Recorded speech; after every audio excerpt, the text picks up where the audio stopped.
तो आज का जो हमारा टॉपिक है दैट इज सिलेक्शन स्टेटमेंट।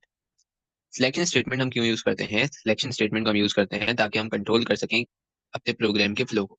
ठीक है, क्या मतलब हुआ इस बात का? मैंने कहा कि भाई हम हमारा प्रोग्राम कंप्लीटली सही सलामत चल रहा है और चलते चलते अचानक से एक ऐसा पॉइंट आता है जहां पर प्रोग्राम को डिसीजन लेना है कि भाई या तो ये काम करेगा या फिर ये काम करेगा। ठीक है, based on a particular condition. सही, अगर तो ये कंडीशन ट्रू होती है तो फिर ये वाले काम होंगे, अगर ये कंडीशन फॉल्स होती है तो फिर ये वाला काम होगा। ठीक है, तो इस टाइप की चीज के लिए ये चीज करवाने के लिए हम क्या यूज करते हैं? सिलेक्शन स्टेटमेंट यूज करते हैं। ठीक है, selection statement is one of a construct of programming. ठीक है, सो इसकी एक एग्जांपल मैंने यहाँ पर दी हुई भी है। दैट इज कि भाई इफ एज हमारे पास ग्रेटर देन इक्वल टू 18 होगी। ठीक है, तो हम क्या चीज बोलेंगे कि भाई ये बंदा क्या है? भाई एडल्ट। सही है, और अगर एज 18 से कम होगी, सही है, जैसे 17 हो गई, 16 हो गई, 15 हो गई, 1 ईयर हो गया, तो यहाँ पर हमारे पास क्या चीज आउटपुट हो जाएगी? चाइल्ड आउटपुट हो जाएगा। ठीक है, अच्छा ये कंप्लीट प्रोग्राम नहीं लिखा हुआ क्योंकि जो भी इनपुट वगैरह का काम था उसमें पीछे हुआ हुआ होगा। This is just a particular selection statement. ठीक है भाई, यहाँ तक कोई मसले मसाइल?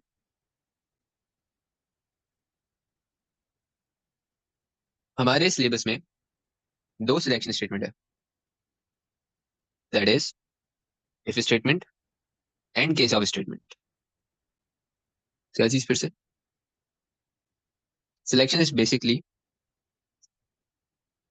हम किसी शॉप पे गए, हमने कहा कि भाई इस शॉप के अंदर we now need to select two things. ठीक है, मैंने कहा भाई एक साइड पे मेरे पास आइसक्रीम है और on the other hand I have coffee. ठीक है, या इसको हम इस तरीके से कर लेते हैं कि भाई एक साइड पे हमारे पास सूप है and on the other side we have coffee. We need to select any one. ठीक है, अगर मैंने कहा कि भाई कोल्ड का फैक्टर हम इसमें देखेंगे, अगर कोल्ड ज्यादा होगी तो some of people will select coffee and some of them will select soup. ठीक है, तो इफ आई वुड से कि भाई अगर कोल्ड ज्यादा होगी तो अगर तो ये चीज ट्रू होती है, मैंने कहा भाई we will go for soup, और अगर कोल्ड कम होती है तो we will go for coffee. ठीक है, तो इस तरीके से हमारे पास काम हो रहा होगा। तो बेसिकली हमने यहाँ पे क्या किया? हमने यहाँ पर सिलेक्शन करी है बिटवीन एनी टू आइटम्स और मोर देन टू आइटम्स।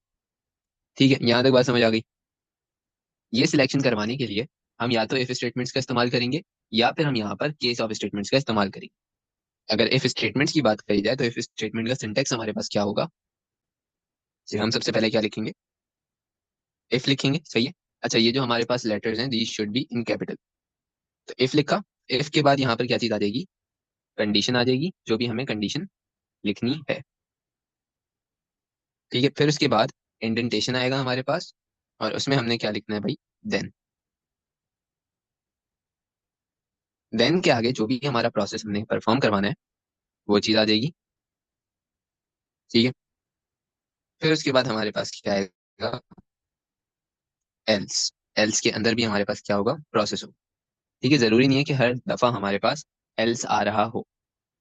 जब हमने इफ को ओपन किया था तो हमने इफ को क्या करना होगा भाई? क्लोज करना होगा, तो उसके लिए हम क्या लिखेंगे? एंड इफ लिखेंगे। ठीक है भाई, तो ये हमारे पास क्या हो गया? एक इफ स्टेटमेंट हो गई। तो this is the basic syntax of if statement.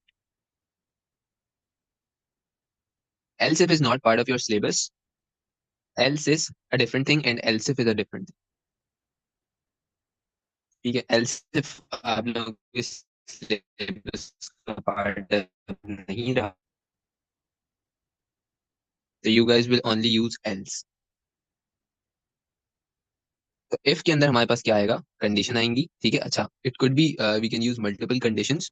Multiple conditions लगाने के लिए या तो यहाँ पर हम एंड यूज करेंगे, ठीक है, कैपिटल में, या फिर हम यहाँ पर क्या यूज करेंगे?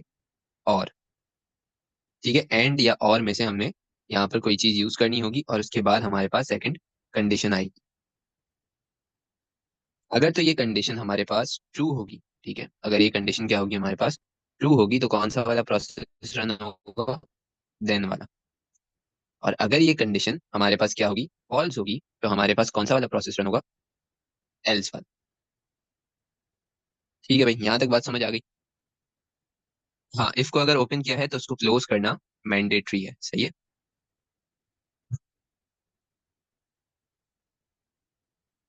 आगे बढ़ते हैं भाई।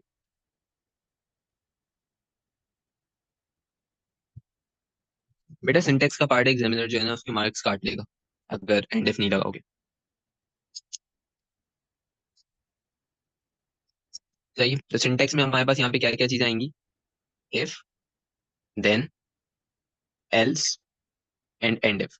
सही है। एल्स को हम फिर भी रिमूव कर सकते हैं, जैसे कि हम अपने केस वन में देखने जाएंगे अभी। एल्स को फिर भी हम क्या कर सकते हैं भाई, रिमूव कर सकते हैं। और इसकी वजह क्या है कि भाई जरूरी नहीं है कि सारी की सारी कंडीशन हमारी फॉल्स हो रही है। ठीक है।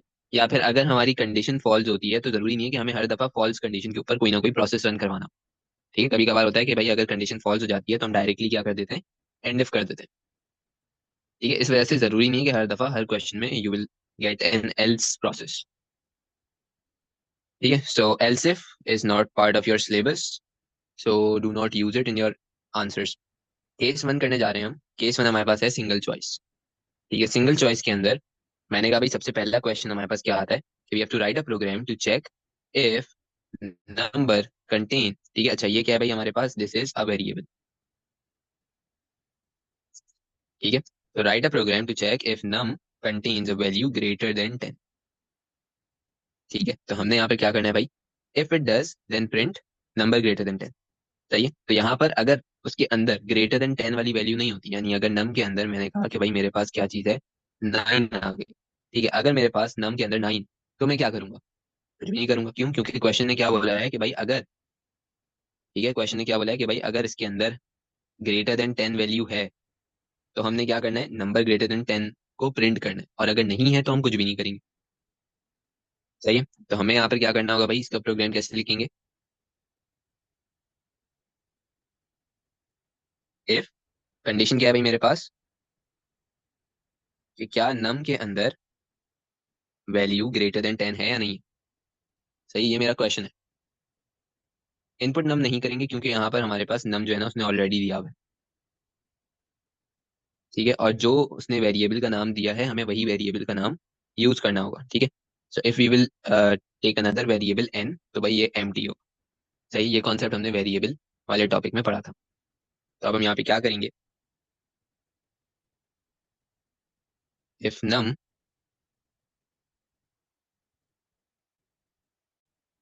Is greater than 10। मैंने कहा कि भाई देन वाले पार्ट में हमने क्या करना है,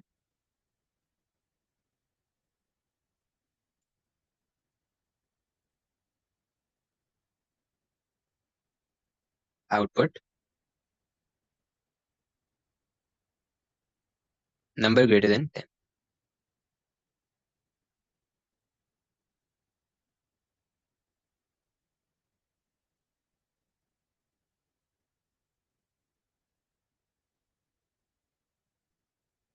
ठीक है, और फिर उसके बाद यहाँ पर हमने क्या करना है भाई, एंड इफ कर देना है।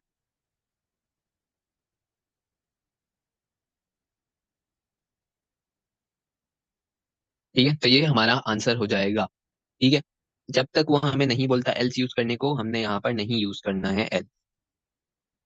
ठीक है, तो अभी इसने क्वेश्चन में क्या बोला है, क्वेश्चन में उसने कहा है कि भाई चेक करो कि क्या नम के अंदर वैल्यू जो है वो ग्रेटर देन 10 है। अगर है तो क्या करो, नंबर ग्रेटर देन 10 प्रिंट कर दो। हाँ, इसके अंदर हम जो है नंबर इस वजह से इनपुट नहीं करवा रहे क्योंकि उसने बोला है कि भाई ये एक वेरिएबल है जिसके अंदर पहले से वैल्यू स्टोर्ड है। ठीक है, इसने यहाँ पे क्या बोला है, if num contains a value greater than 10। इसका क्या मतलब हुआ कि भाई नम के अंदर पहले से वैल्यू है जिसको हमें चेक करना है कि क्या ये वैल्यू ग्रेटर देन 10 है या नहीं।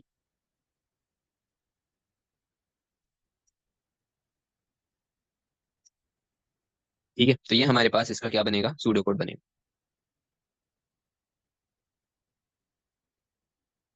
अगला क्वेश्चन हम यहाँ पर ले आते हैं भाई।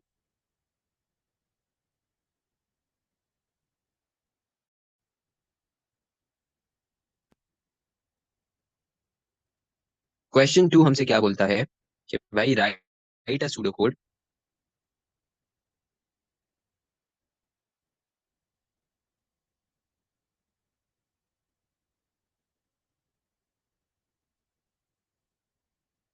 To input age of user.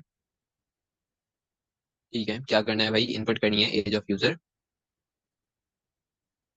And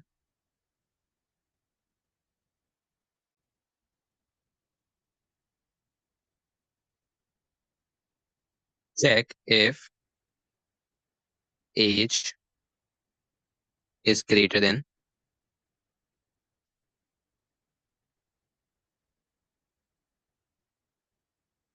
18. If it is,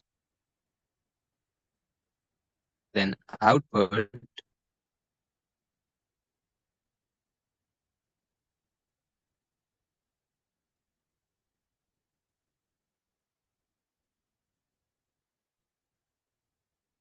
adult. सही है भाई, तो जल्दी से मुझे इसका सूडो कोड लिख कर दिखाओ, इसका आंसर।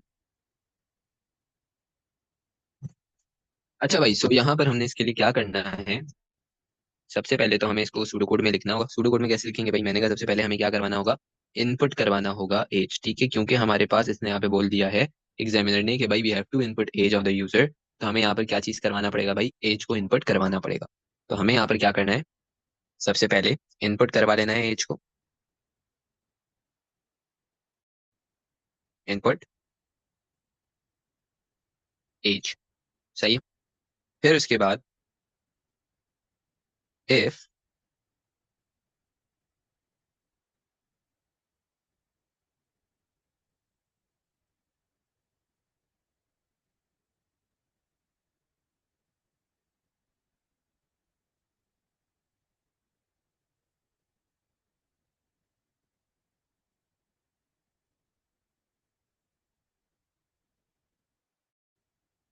इफ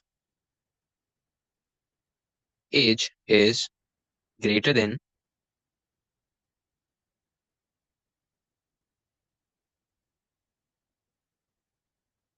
इक्वल टू 18, तो हमने यहाँ पे क्या कहा, देन में क्या चीज प्रिंट हो जाएगी भाई? आउटपुट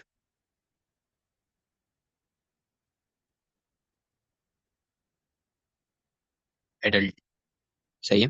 और फिर हमने क्या कर देना है, एंड इफ। ठीक है भाई, तो ये हमारा बेसिक काम होगा। ठीक है भाई, यहाँ तक कोई मसले मसाइल? हाँ, इसको हम ग्रेटर देन भी रख सकते हैं और ग्रेटर देन इक्वल टू भी रख सकते हैं, डिपेंड्स ऑन द क्वेश्चन। यहाँ पर ग्रेटर देन लिखा हुआ है तो you can keep it age greater than, या ग्रेटर देन इक्वल टू भी अगर हम रखते हैं तो कोई मसले की बात नहीं है, क्योंकि भाई वैसे भी 18 पे एडल्ट का सिंबल लग जाता है। चलिए अगला क्वेश्चन हमारे पास ये रहा। अगला क्वेश्चन क्या है, write a program to check if temperature is greater than और equal to 100। If it is तो प्रिंट क्या करना है, वाटर इज बॉइलिंग। ठीक है, और अगर नहीं है तो कुछ भी नहीं करेंगे। तो यहाँ पर हमारे पास we have to write a program. Temperature हमें यहाँ पर पहले से दिया हुआ है, दैट इज 105। ठीक है, और ये क्या हुआ है भाई, इस चीज को क्या बोलते हैं, इनिशियलाइज हुआ है। ठीक है, ये क्या हुआ है, इनिशियलाइज हुआ। अच्छा, you will be using this age your variable, क्यों? क्योंकि इसके अंदर हमने वैल्यू को क्या किया हुआ है, स्टोर किया हुआ है। ठीक है, तो चलो जरा जल्दी से मुझे इसका कोड लिख कर दिखाओ। ठीक है भाई, तो यहाँ पर हमारे पास इसका आंसर कुछ इस तरीके का होगा कि टेम्प हमारे पास ऑलरेडी इनिशियलाइज हुआ हुआ है 105 से। अब हमने यहाँ पर इसको क्या करना है भाई, चेक कर लेना है डायरेक्ट। मैंने कहा इफ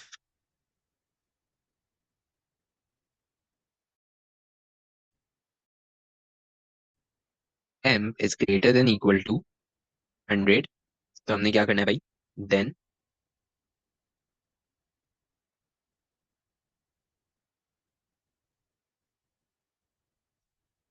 आउटपुट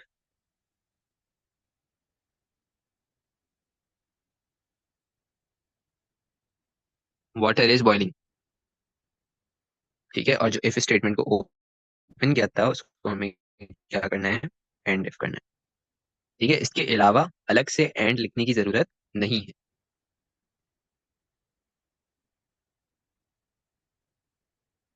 ठीक है भाई, तो अब आते हैं हम अपने केस टू की तरफ। Case two is all about if else. ठीक है, तो इसमें हमारे पास इफ भी यूज होगा, देन भी यूज होगा, और एल्स भी यूज होगा। ये तो तीनों चीजें हमने यहाँ पर यूज करनी फर्स्ट क्वेश्चन को पढ़ो। Write a pseudo code which ask user to input grade and check whether grade is A और not. If A, print good, और print better luck next time. ठीक है, तो क्वेश्चन क्या डिमांड कर रहा है? क्वेश्चन ये कह रहा है कि भाई हमें यूजर से इनपुट करवाना है ग्रेड, ठीक है, और चेक करना है कि क्या ग्रेड इक्वल्स टू ए है। अगर तो ग्रेड इक्वल्स टू ए है तो हमें प्रिंट करना है गुड, और अगर नहीं है तो प्रिंट क्या करना है? Better luck next time. तो इसको अगर हम कोड करेंगे तो किस तरीके से करेंगे? सबसे पहले आ जाएगा इनपुट। इनपुट के आगे हमने क्या लिखना है भाई? ग्रेड।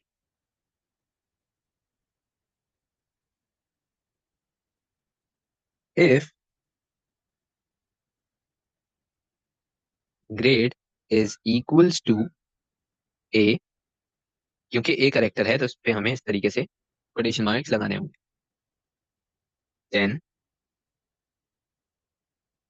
आउटपुट क्या करना है?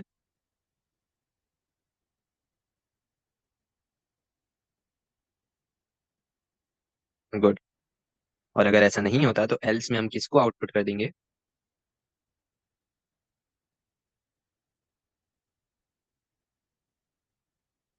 बेटर लक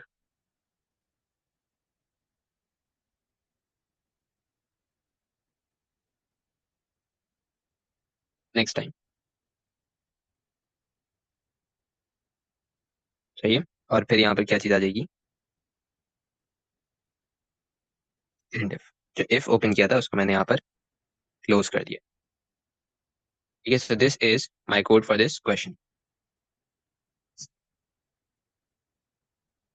यहाँ तक कोई सवाल?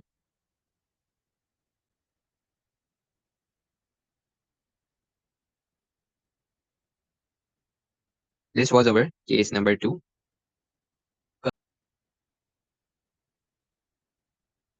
अच्छा जी, सो अब हम आगे बढ़ते हैं। अगला क्वेश्चन हमारे पास ये है। Write a pseudo code to input how many numbers, two numbers, and हमें क्या प्रिंट करना है? लार्जेस्ट नंबर प्रिंट करना है। ठीक है, तो हमें यहाँ पर क्या लिखना है भाई? सूडो कोड लिखना है, कितने नंबर्स इनपुट करने हैं? टू। और क्या चीज प्रिंट करनी है? कौन सा नंबर लार्जेस्ट होगा? तो भाई जरा जल्दी से मुझे इसका आंसर लिख कर दिखाओ, इसके सूडो कोड लिख कर दिखाओ। ठीक है, you guys have 2 minutes for it. ठीक है भाई, सो अब यहाँ पर हमें क्या करना है? सबसे पहली चीज इनपुट करवाने हैं दो नंबर्स।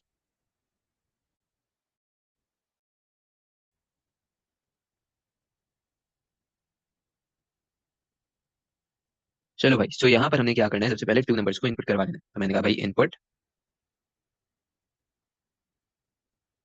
N1, comma N2। सही है, इनपुट N1 कॉमा N2। अच्छा, फिर उसके बाद क्या करेंगे भाई? इन दोनों नंबर्स को आपस में कंपेयर कर लेंगे। If N1 is greater then N2, तो मैं क्या बोलूंगा कि भाई यहाँ पर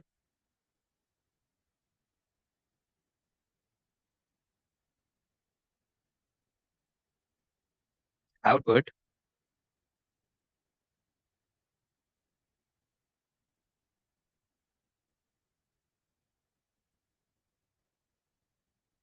N1 इज लार्जेस्ट। ठीक है, एल्स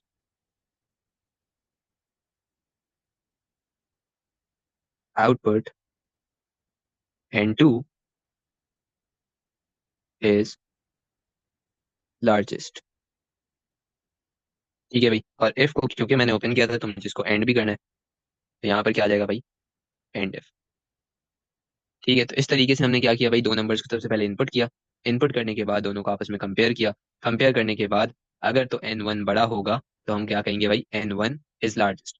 सर भाई, ये हमारे पास आउटपुट करने का कौन सा मेथड है? ये हमारे पास आउटपुट करने का मेथड है, इसको क्या बोला जाता है भाई? प्रॉम्प्ट बोला जाता है। ठीक है, इसको क्या बोला जाता है? प्रॉम्प्ट बोला जाता है। अब इस मेथड के अंदर आउटपुट किस तरीके का आएगा?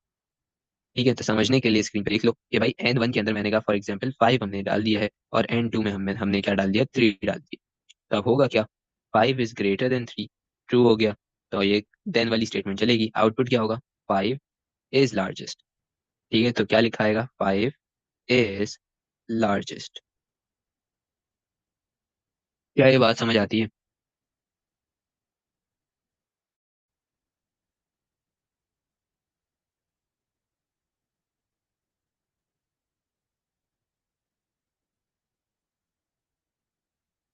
हाँ, एंड इफ हंजला हम हमेशा करेंगे, यानी इफ किया है तो एंड इफ जरूर करोगे। एंड इफ के अलावा कोई एंड लिखने की जरूरत नहीं है। अच्छा भाई, most of you guys have write else, और आउटपुट की जगह you guys have written this thing के एंड डू इज लार्जेस्ट। ठीक है, इस तरीके से तो भाई बगैर आउटपुट के अगर लिखोगे तो उससे कोई फर्क नहीं पड़ेगा, क्योंकि वो चीज आउटपुट ही नहीं होगी। सही है। तो ये है कि भाई आउटपुट लिखना जरूरी है if you want to print your answer. ठीक है, तो एल्स के बाद आउटपुट आएगा, फिर उसके बाद हमने यहाँ पर ये चीज लिखनी है।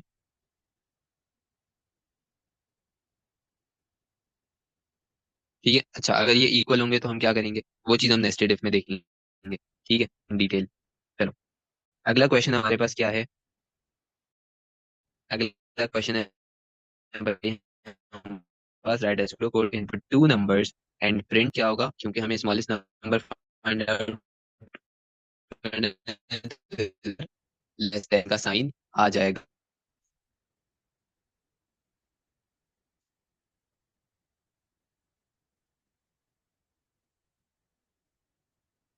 नहीं, एक इफ के साथ एक एल्स आएगा।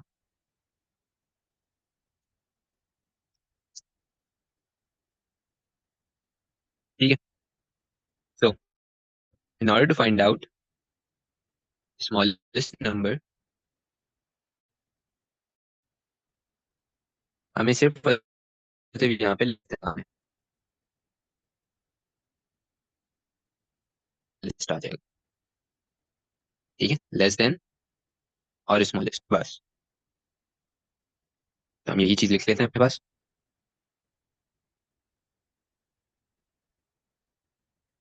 Input N one comma N two, फिर उसके बाद if N one is less than N two, then output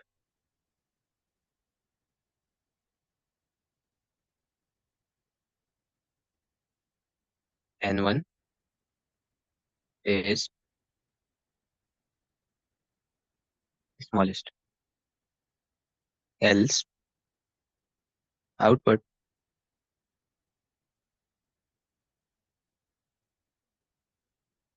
N two is smallest. और यहाँ पर एंड। ठीक है भाई।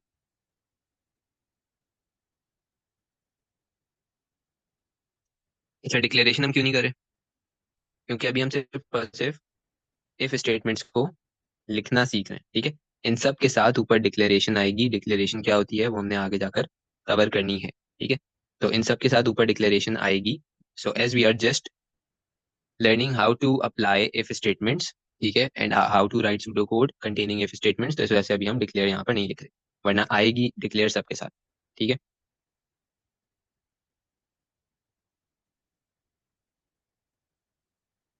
अच्छा भाई, ये तुम लोगों का होमवर्क है।